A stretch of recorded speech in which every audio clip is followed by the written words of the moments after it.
She did keep it, of course. You needn't doubt that, of course she kept it. But you evidently don't understand me. Or, rather, I've lost the ability I once had for describing things. However, I'm not very sorry about that, since I no longer have any use for it.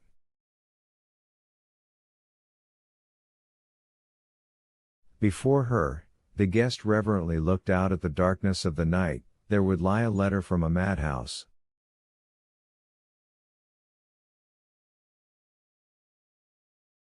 How can one send letters from such an address? A mental patient? You're joking, my friend. Make her unhappy? No, I'm not capable of that. Ivan was unable to object to this, but the silent Ivan sympathized with the guest. He commiserated with him.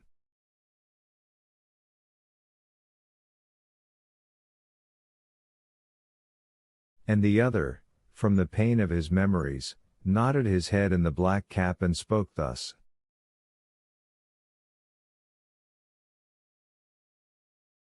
Poor woman.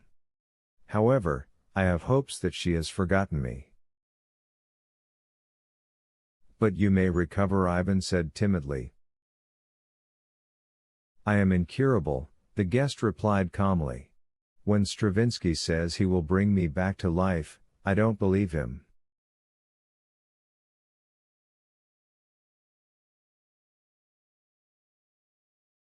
He is humane and simply wants to comfort me. I don't deny, however, that I'm much better now. Yes, so where did I leave off? Frost, those flying trams. I knew that this clinic had been opened, and set out for it on foot across the entire city.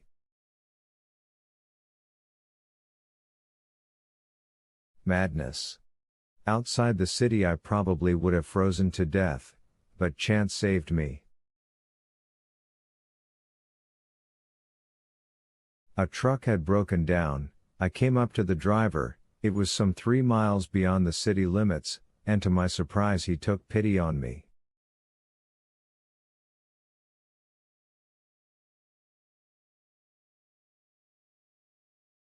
The truck was coming here.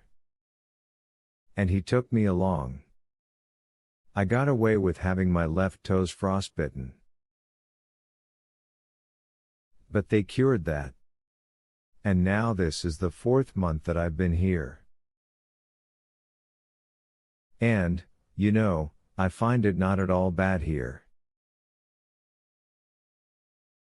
One mustn't make grandiose plans, dear neighbor, really. I, for instance, wanted to go all around the globe. Well, so it turns out that I'm not going to do it. I see only an insignificant piece of that globe. I suppose it's not the very best there is on it, but, I repeat, it's not so bad.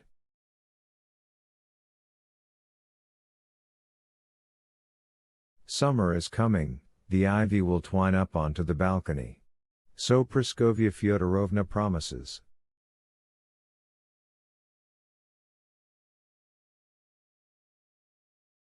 The keys have broadened my possibilities. There'll be the moon at night. Ah, it's gone. Freshness. It's falling past midnight. Time to go. Tell me, what happened afterwards with Yeshua and Pilate? Ivan asked. I beg you, I want to know.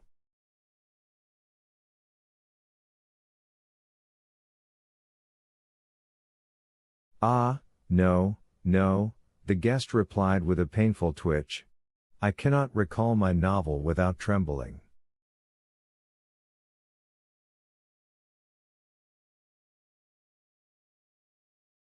And your acquaintance from the patriarch's ponds would do it better than I. Thank you for the conversation. Goodbye. And before Ivan could collect his senses, the grill closed with a quiet clang, and the guest vanished.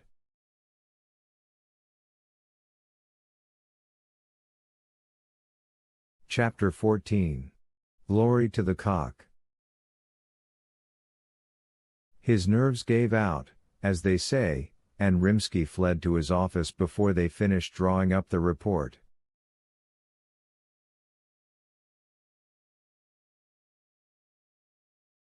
He sat at his desk and stared with inflamed eyes at the magic banknotes lying before him.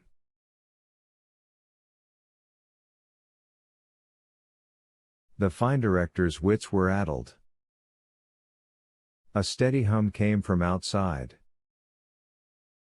The audience poured in streams from the Variety building into the street. Rimsky's extremely sharpened hearing suddenly caught the distant trill of a policeman. That in itself never bodes anything pleasant.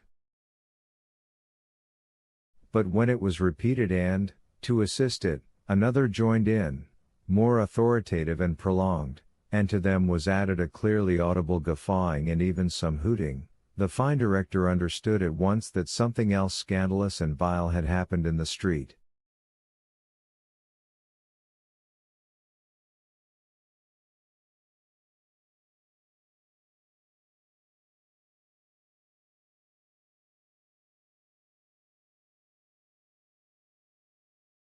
And that, however much he wanted to wave it away, it was closely connected with the repulsive essence presented by the black magician and his assistants.